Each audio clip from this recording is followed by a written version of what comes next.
Good day everyone, I am Joe Mariel.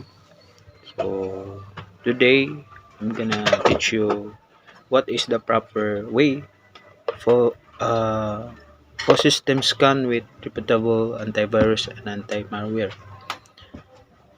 So uh,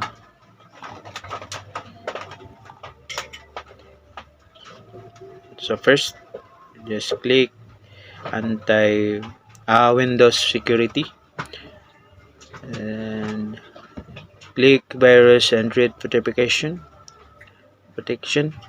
then click the quick scan.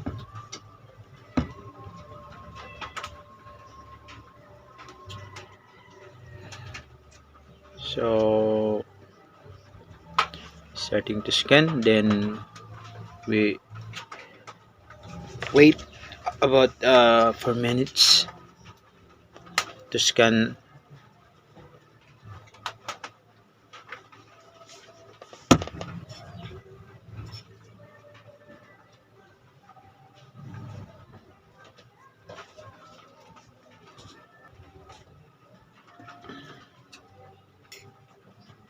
So after that, no current threats. So that's how to scan your system. Thank you.